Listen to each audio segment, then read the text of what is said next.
ఈరోజు Brahmamudi serial latest promo ఏంటంటే కళ్యాణ్ అప్పు మెడలో అయితే తాళి కడతాడు కదా, వాళ్ళమ్మ వద్దు వద్దు అంటున్నా రాజు అయితే చాలా సంతోషంగా ఫీల్ అవుతాడు. కళ్యాణ్ మా అమ్మకి ఇష్టం లేకుండా నేను ఇంటికి తీసుకురాను, అప్పుని తీసుకుని నేను బయట వెళ్ళిపోతాను అని చెప్తాడు కదా.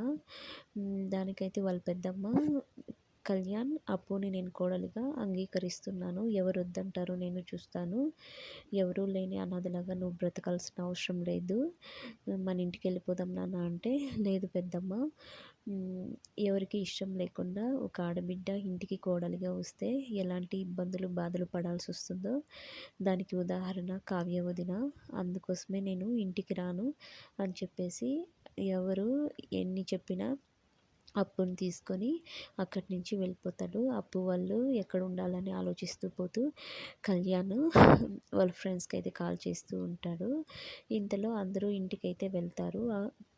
కావ్య రాజు అందరూ కలిసి ఇంటికైతే వెళ్తారు. అక్కడ ఇంట్లో ధాన్యలక్ష్మి అడుగుతుంది, కావ్య కావాలనే చేసావు కదా, నీ చెల్లెల్ని ఇంటికి కోడలు చేయాలనే కదా నువ్వు ఇలా చేసిండేది, నేను ఎన్నిసార్లు అడిగాను, నాకు మాట ఇచ్చినట్టే ఇచ్చి నువ్వు ఇలా చేస్తావని అనుకోలేదు అని చెప్పేసి అప్పును అందరి మధ్య దోషిలాగా చేసి మాట్లాడుతూ ఉంటుంది. తర్వాత అయితే కావ్య వాళ్ళ బెడ్రూమ్కి వెళ్ళి రాజును భోజనానికి పిలవడానికి వెళ్తుంది.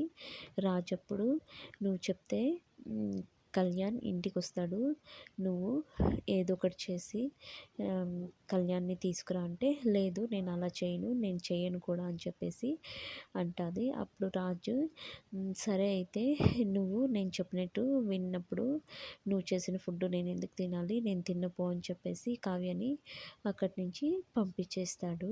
ఇక్కడైతే కళ్యాణ్ ఇంటి కోసం వెతుకుతూ ఉంటే వాళ్ళ ఫ్రెండ్కి కాల్ చేస్తే వాళ్ళ ఫ్రెండ్ ఏమో వేరే వాళ్ళకి ఇచ్చేసాను రా అని చెప్పేసి అంటాడు. మళ్ళీ అప్పు అయితే దీనికి ఒక మార్గం ఉంది, రా వెళ్దాము అని చెప్పేసి కళ్యాణ్ అయితే తీసుకెళ్తుంది. ఇదే అండి మన లేటెస్ట్ ప్రోమో ఈరోజు సీరియల్లో. నా వీడియోస్ కనుక మీకు నచ్చితే ప్రతి ఒక్కరూ సబ్స్క్రైబ్ చేసుకోండి, అలాగే లైక్ చేయండి. Thank you for watching my videos.